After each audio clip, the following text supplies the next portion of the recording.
Hola, buenas noches. Mi nombre es Zuleima Cortés Preciado. Estudio en la Universidad de Guadalajara, Centro Universitario de Ciencias de la Salud, en la carrera Nivelación de Licenciatura en Enfermería, modalidad no escolarizada, Departamento de Enfermería para la Atención, Preservación y Desarrollo de la Salud Comunitaria, Unidad de Aprendizaje de Enfermería en la Investigación Comunitaria. Mi asesora es Cecilia Alejandra Zamora Figueroa y a continuación les mostraré mi cartel científico que habla sobre el protocolo de investigación sobre Rickettsia. A continuación le hablo sobre el planteamiento del problema. La rickettsiosis es un grupo de zoonosis de distribución mundial causada por bacterias intracelulares cuyo ciclo vital transcurre en un artrópodo vector, que es pulga, piojo, ácaros y garrapata.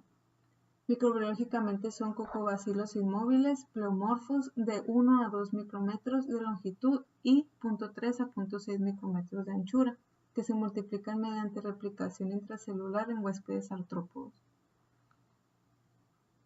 En una investigación realizada en el 2008 en la ciudad de Mexicali, Baja California, se detectaron varios casos en el Hospital General, de los cuales se registraron 6 pacientes pediátricos enfermos presentando signos y síntomas similares, en los cuales los laboratorios realizados fueron negativos a los diagnósticos dados, por lo que se obtuvo un resultado negativo y los pacientes fallecieron. Del 2008 al 2015 se consideraba un brote no controlado de rickettsiosis en Mexicali. En la actualidad los niveles de incidencia y mortalidad ha disminuido gracias al diagnóstico oportuno, así como las medidas de seguridad y prevención que la Secretaría de Salud ha implementado.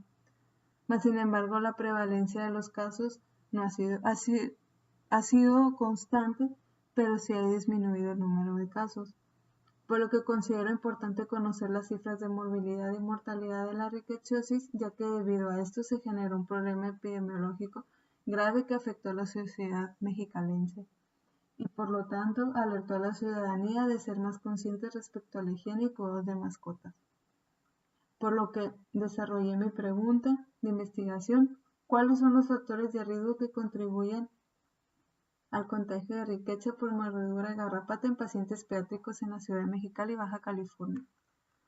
La justificación de mi investigación es el prevenir el contagio de Rickettsia en pacientes pediátricos, ya que son los más susceptibles a esta enfermedad. Esta enfermedad se presentó como una epidemia muy considerable, ya que los casos de defunción eran muy altos.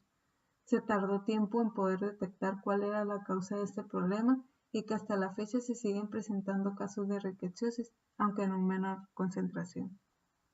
Eso nos dice que existe aún mismo los mismos factores de contagio y por alguna razón no se ha podido solucionar. Por lo que considero importante encontrar los principales factores de riesgo para poder trabajar y hacer énfasis en ello para que de esta manera el problema se minimice aún más. Sobre los antecedentes de la rickettsiosis, como ya lo había mencionado anteriormente, son enfermedades zoonóticos febriles agudas causadas por bacterias gram negativas intracelulares de la familia Rickettsiaceae. Varios artrópodos, incluyendo garrapatas, pulgas y piojos, pueden actuar como vectores y reservorios. El cuadro clínico presentado en las defunciones en Baja California en el periodo 2008-2010 se presentaron síntomas generales como fiebre, cefalea, malgias, artralgias, escalofríos, afecciones al sistema nervioso central, datos meningios indíqueos cefalorraquídeo, convulsiones, exantema, náusea, dolor abdominal y vómito. En los casos de defunciones, el cuadro clínico duró hasta 11 días. Inició con fiebre, cefalea y náusea. Entre el segundo y el tercer día se observaron con mayor frecuencia alteraciones en la biometría hemática, presentando leucocitosis a expensas de neutrófilos, así como plaquetopenia, y en algunos casos aislados se encontraron leucopenia, además elevación de transaminasa y bilirrubinas. El cuarto día se identificó el exantema, la náusea y el vómito. El exantema en este periodo prácticamente no desapareció. En los pacientes hospitalizados que no fallecieron se presentó el mismo cuadro clínico, pero con tendencia a la mejoría en un periodo de 8 días. Sobre el marco teórico, la rickettsia es una enfermedad causada por microorganismos que ocupan un lugar intermedio entre bacteria y los virus, dando mayor importancia a la primera. La rickettsia se transmite por dos vías a vectores, que es la ingesta de sangre de mamíferos infectados, y vía transovárica garrapata madre a sus generaciones subsecuentes. Como ya había mencionado, la garrapata le sirve como reservorio y vector. Al momento de picar, la garrapata clava el hipostoma y se fija en los bordes de la herida, hipostoma, y se fija en los bordes de la herida con sus queliceros. La infección de Rickettsia al humano ocurre por la secreción salival de la garrapata adulta al alimentarse. El diagnóstico es difícil dado que se presentan manifestaciones específicas de la enfermedad, se basa en el cuadro clínico, es decir, por la identificación de los signos y síntomas. Asimismo, es importante que los médicos consideren la rickettsiosis en sus diagnósticos diferenciales de una enfermedad febril en todos los pacientes con una historia de contacto con animales y artrópodos. Uno de los mayores problemas clínicos de la rickettsiosis es que las manifestaciones tempranas son similares a las de la influenza, el dengue, y las presentaciones clínicas descritas como clásicas no son tan frecuentes. Cuando el exantema se presenta, solo una tercera parte de los casos aparece en el tercer día de la enfermedad y se caracteriza por ser maculopapular, comenzando en las muñecas y tobillos, y se esparce al tronco, involucrando las palmas y las manos y las plantas de los pies. Sobre la prevención, las medidas de prevención están encaminadas a impedir la acción del vector sobre el huésped, en este caso, pues el ser humano. Se recomienda evitar el contacto con garrapata teniendo en cuenta los sitios de mayor probabilidad de permanencia en zonas infestadas como los matorrales y los pastos altos, donde normalmente se encuentran animales. Les hablaré sobre los objetivos de mi investigación. El objetivo general es definir cuáles son los factores de riesgo que contribuyen al contagio de Rickettsia por mordedura de garrapata. Mis objetivos específicos son definir si los factores de riesgo que se encuentran son los correctos, trabajar con cada factor de riesgo y enseñar a la población cuáles son los y cómo evitarlos, visitar las áreas demográficas donde se estén presentando estos casos, así como asesorar a la población para poder prevenir el contagio de la Rickettsia.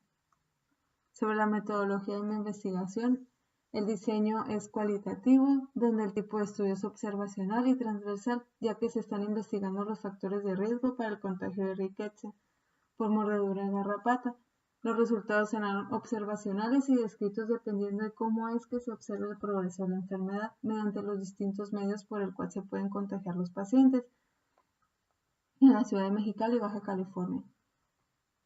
El universo a estudiar son los pacientes pediátricos, donde el área se limitará en solo el municipio de Mexicali y sus alrededores, tomando en cuenta las zonas rurales y más marginadas. El Valle de Mexicali delimitando en dirección este hasta el estado de Sonora y delimitado en dirección sur sin llegar al puerto de San Felipe. Mi tamaño de muestra será probabilística, ya que no dependerá de la probabilidad, sino de las causas relacionadas con las características de la investigación. Las muestras serán pacientes pediátricos que vivan en Mexicali y sus zonas rurales sin contar el Valle de Mexicali, tomando en cuenta un máximo de 100 pacientes. Los criterios de inclusión para esta investigación se someterán a pacientes pediátricos que presenten el cuadro clínico de Rickettsia, así como pacientes que ya estén diagnosticados con la enfermedad.